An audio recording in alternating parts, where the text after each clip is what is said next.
Hartlik welkom liewe vriende vanoggend by ons oggendoordenkings van Uit die Woord digitaal.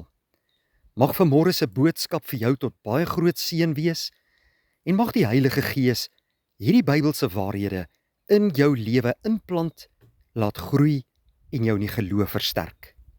Ek is Dominee Adriaan Swart. Ons gaan 'n paar verse vanmôre lees vanuit Genesis hoofstuk 2 vanaf vers 8. Die Here God het toe 'n tuin in Eden in die ooste aangelê en die mens wat hy gevorm het, daar laat woon. Die Here God het verder allerlei bome, mooi om na te kyk en lekker om van te eet, uit die grond laat uitspruit. Ook die boom van die lewe in die middel van die tuin en die boom van alle kennis.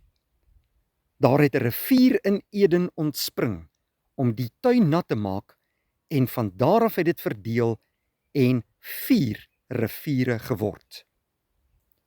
Die Here God het die mens in die tuin laat woon om dit te bewerk en op te pas.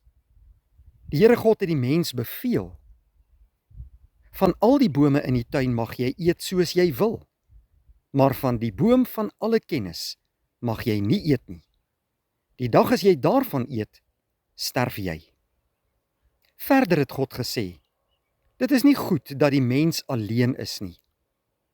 Ek sal vir hom iemand maak wat hom kan help, sy gelyke.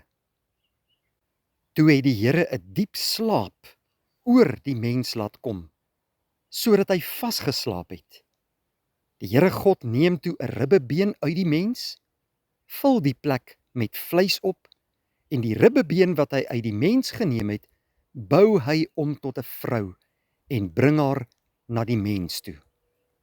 Toe sê die mens: hierdie keer is dit een uit myself, een soos ek. Daarom sal sy vrou genoem word. Sy is uit die man geneem. Daarom sal 'n man sy vader en sy moeder verlaat en saam met sy vrou lewe en hulle sal een word. Net tot sover.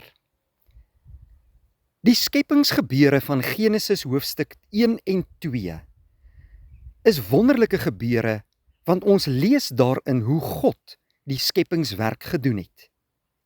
Hy is die een wat die mens en sy vrou gemaak het, maar ook 'n baie besondere plek vir hulle gegee het om in te lewe, naamlik die tuin van Eden.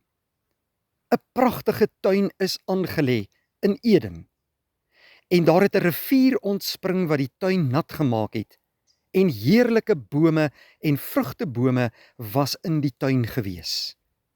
Maar op daardie oomblik was die mens nog alleen. God het vir hom iemand gemaak wat by hom sou pas, naamlik die vrou.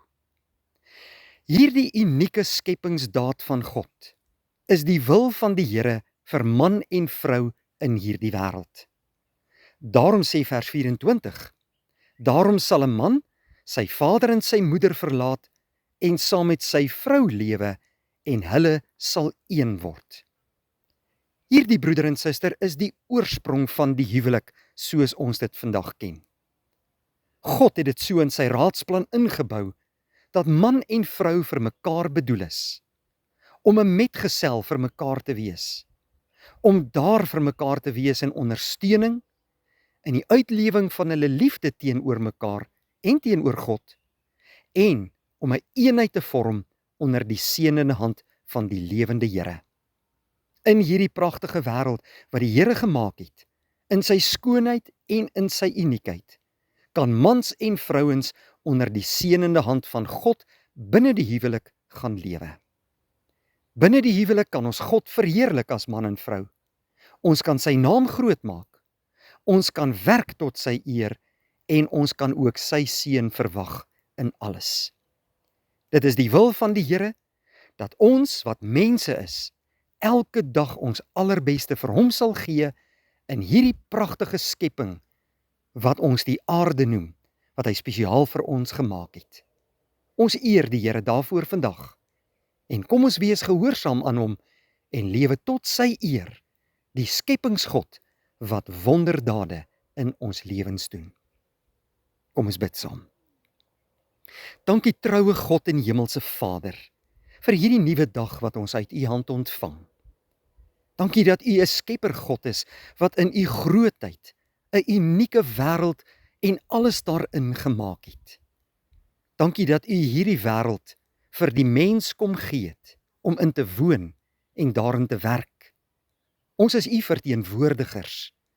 Laat ons, as mans en vroue, U naam altyd groot maak in ons lewens.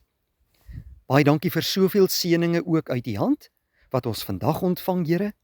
Laat ons, met gelowige harte, ons lewens aan U toevertrou en gehoorsaam wees aan U woord.